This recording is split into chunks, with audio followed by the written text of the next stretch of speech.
रक्त परिसंचरण। तो रक्त परिसंचरण के बारे में पहला नंबर पॉइंट, रक्त परिसंचरण की खोज किसने करी थी?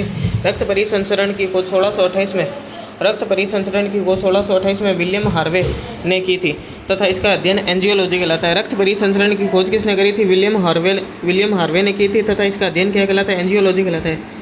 रक्त परिसंचरण की खोज किसने करी थी? विलियम हार्वे ने की थी तथा इसका अध्ययन एंजियोलॉजी कहलाता है। रक्त का अध्ययन क्या कहलाता है? हेमेटोलॉजी कहलाता है। रक्त का अध्ययन हेमेटोलॉजी कहलाता है तथा रक्त निर्माण की क्रिया हीमोपोइसिस कहलाती है। रक्त निर्माण की क्रिया क्या कहलाती है? हीमोपोइसिस कहलाती है। रक्त के अध्ययन को हेमेटोलॉजी कहा जाता है तथा रक्त निर्माण की क्रिया को हीमोपोइसिस कहलाती है। रक्त निर्माण की क्रिया क्या कहलाती है? हीमोपोइसिस कहलाती है। रक्त का लाल रंग हीमोग्लोबिन वर्णक के कारण होता है। रक्त का लाल रंग हीमोग्लोबिन वर्णक के कारण होता है। अब रक्त का संगठन, रक्त के संगठन में रक्त के दो भाग होते हैं, एक तो प्लाज्मा और एक होती है रक्त कणिकाएं। प्लाज्मा कितना होता है? 55% होता है। रक्त कणिकाएं कितनी होती है? 45% होती है। रक्त के भाग में प्लाज्मा और रक्त कणिकाएं होती है। प्लाज्मा कितना होता है? 55%। रक्त कणिकाएं कितनी होती है? 45%। अब रक्त कणिकाएं कौन कौन सी होती है? एक तो होती है आरबीसी, एक होती है डब्ल्यूबीसी, एक होती है platelets. RBC, WBC, platelets. RBC, WBC और प्लेटलेट्स। आरबीसी को बोलते हैं लाल रुधिर कणिका, डब्ल्यूबीसी को बोलते हैं श्वेत रुधिर कणिका और प्लेटलेट्स को बोलते हैं विषाणु। RBC, WBC, platelets. आरबीसी को क्या बोलते हैं? लाल रुधिर कणिका, डब्ल्यूबीसी को बोलते हैं श्वेत रुधिर कणिका और प्लेटलेट्स को बोलते हैं विषाणु। आरबीसी को बोलते हैं इरिथ्रोसाइट। क्या बोलते हैं? आरबीसी को इरिथ्रोसाइट बोलते हैं, डब्ल्यूबीसी को बोलते हैं ल्यूकोसाइट। डब्ल्यूबीसी को क्या बोलते हैं? ल्यूकोसाइट बोलते हैं। प्लेटलेट्स को बोलते हैं थ्रोम्बोसाइट। आरबीसी, डब्ल्यूबीसी और प्लेटलेट्स।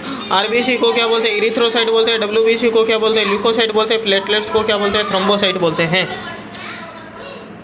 आगे, रक्त एक प्रकार का तरल संयोजी उत्तक है। रक्त क्या है? एक प्रकार का तरल संयोजी उत्तक है। रक्त एक प्रकार का तरल संयोजी उत्तक है तथा यह हल्का क्षारीय तरल पदार्थ है। रक्त एक प्रकार का क्या चीज़ है? तरल संयोजी उत्तक है तथा यह हल्का क्षारीय तरल पदार्थ है जिसका पीएच कितना होता है? 7.4 होता है। रक्त एक प्रकार का तरल संयोजी उत्तक है तथा यह हल्का क्षारीय तरल पदार्थ है जिसका पीएच कितना होता है? 7.4 होता है। हल्का क्षारीय तरल पदार्थ है, इसका पीएच कितना होता है? 7.4 होता है। एक सामान्य व्यक्ति में 5 से 6 लीटर होता है। एक सामान्य व्यक्ति में रक्त कितना होता है? 5 से 6 लीटर होता है। एक सामान्य व्यक्ति में रक्त की मात्रा उसके शरीर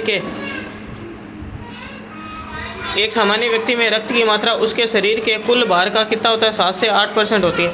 एक सामान्य व्यक्ति में रक्त की मात्रा उसके शरीर के कुल भार का कितना होता है? 7 से 8% होती है। एक सामान्य व्यक्ति में रक्त की मात्रा उसके शरीर के कुल भार का कितना होता है? 7 से 8% होती है। एक सामान्य व्यक्ति में रक्त की मात्रा उसके शरीर के कुल भार का कितना होता है? 7 से 8% होती है।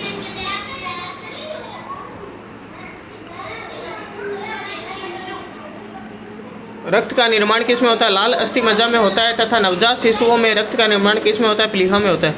रक्त का निर्माण किसमें होता है? लाल अस्थि मज्जा में होता है तथा नवजात शिशुओं में रक्त का निर्माण प्लीहा में होता है। रक्त का निर्माण किसमें होता है? लाल अस्थि मज्जा में होता है तथा नवजात शिशुओं में रक्त का निर्माण कहाँ होता है? प्लीहा में होता है। रक्त की उत्पत्ति कहाँ होती है? मेजोडर्म से होती है। रक्त की उत्पत्ति कहाँ होती है? रक्त की उत्पत्ति मेजोडर्म से होती है। रक्त का निर्माण कहाँ होता है? लाल अस्थि मज्जा में होता है तथा नवजात शिशुओं में रक्त का निर्माण प्लीहा में होता है। रक्त की उत्पत्ति मेजोडर्म से होती है।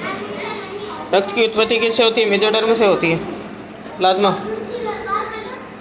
प्लाज्मा के बारे में क्या ध्यान रखना? रक्त का सर्वाधिक भाग प्लाज्मा से बना होता है। रक्त का सर्वाधिक भाग किससे बना होता है? प्लाज्मा से बना होता है। प्लाज्मा हल्के पीले रंग का क्या होता है? हल्के पीले रंग का चिपचिपा तथा पारदर्शी तरल पदार्थ होता है।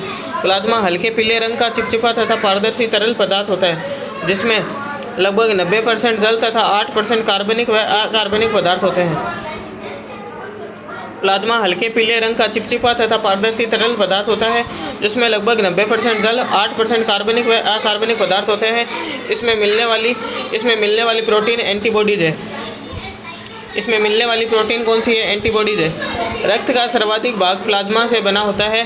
प्लाज्मा हल्के पीले रंग का चिपचिपा तथा पारदर्शी तरल पदार्थ होता है जिसमें लगभग 90% जल तथा 8% कार्बनिक व अकार्बनिक पदार्थ होते हैं।